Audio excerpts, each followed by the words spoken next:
सांगू इच्छितो की भारतीय जनता पक्षाच्या तिकिटावर आमदार आणि खासदार झालेले उन्मेष पाटील साहेब हे राजकारणातील भस्मासुरी प्रवृत्तीचे द्योतक आहे।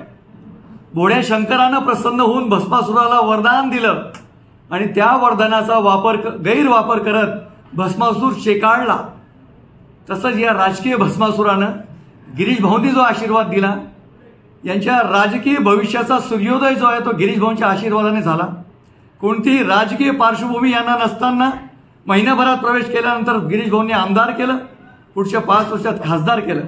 परंतु ज्या नेत्यानं ज्या पक्षाने एवढं भरभरून दिलं त्यांच्यावरच हे उलटले, आणि उलटले तर का उलटले? स्वतःच्या स्वार्थासाठी उलटले। भारतीय जनता पक्षामध्ये संघटन आणि सरकारमधल्या लोकांच्या जबाबदाऱ्यांची नेहमी खांदेपालट होत असते। अनेक सरकारमधले मंत्री संघटनेचं कामाला येतात, अनेक संघटनेतले काम करणारी मंडळी जी आहे ती निवडणुका लढवतात आणि सरकारमध्ये जातात। त्याचाच एक भाग म्हणून कमी वयामध्ये यांना 2 संध्या मिळाल्या होत्या। त्यांचं काही कर्तृत्व असेल, काही उणेपणा असेल, त्याची जाहीर वाच्यता करण्याची आवश्यकता नाही। परंतु यांचं तिकीट गेल्यानंतर यांनी थोडा संयम ठेवायला हवा होता। असं म्हणतात राजकारणामध्ये श्रद्धा हवी आणि सबुरी हवी।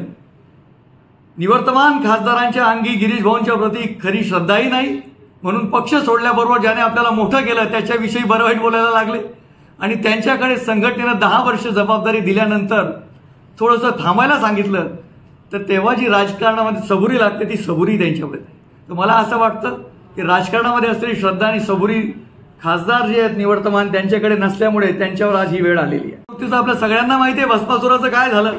अरे भोळ्या शंकराच्या वरदानाने तुम्ही मौज करू लागले, वरदानाने तुम्ही चेकाळले।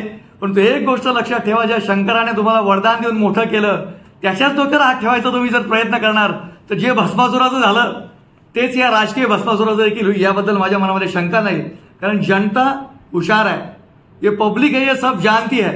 या सगळ्यांना माहिती आहे की आदरणीय गिरीश भाऊ महाजन काय आहेत, आणि गिरीश भाऊ महाजनांचे म्हणू नये असं तळवे चाटून जे मोठे झाले त्यांनीच आज गिरीश भाऊंच्याबद्दल बरं वाईट बोलणं किंवा त्यांच्याबद्दल प्रश्न उपस्थित करणं म्हणजे सूर्यावर थुंकण्यासारखं आहे। सूर्यावर थुंकण्याचा प्रयत्न केला तर सूर्याचं तेज कमी होत नाही, पण थुंकण्याचा प्रयत्न करणाऱ्या केविलवाण्या माणसाचं थोबाड मात्र रंगलं जातं, आणि तीच अवस्था या निवर्तमान खासदारांची होणार आहे।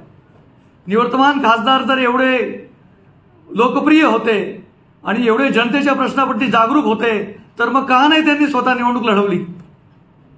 कारण त्यांना पूर्णपणे माहिती आहे आपण काय दिवे लावले आणि आपली गत काय होणार आहे। त्याच्यामुळे ज्यानं मोठं केलं, ज्या पक्षाने आमदारकी खासदारकीची संधी दिली, ज्या नेत्याने मोठं केलं, हे त्यांना नाही झाले तर हे मशालवाल्यांना काय होणार आहे? मशालवाल्यांसाठी हा धडा आहे। रस्त्यावरून एखादं राजकीय क्षेत्रामध्ये उघड्यावर पडलेलं पोरगं हातात कडेवर घेतलं गिरीश भाऊंनी आणि इथपर्यंत पोहोचवलं, तो गिरीश भाऊंना झाला नाही तर मशालवाल्यांना तुम्हाला काय होईल? तुम्ही आजपासून सावध होऊन जा। याला आयतं प्लॅटफॉर्म पाहिजे होता, तुमचा प्लॅटफॉर्म वापरून स्वतःची प्रसिद्धी करून मोठं होण्याचा प्रयत्न चालला आहे, पण चुकीच्या माणसाला तुम्ही प्लॅटफॉर्म दिला तर तुम्हाला देखील मशालवाल्यांना भविष्यामध्ये जाणवेल की कोणत्या चुकीच्या माणसाला आपण आपला प्लॅटफॉर्म दिला।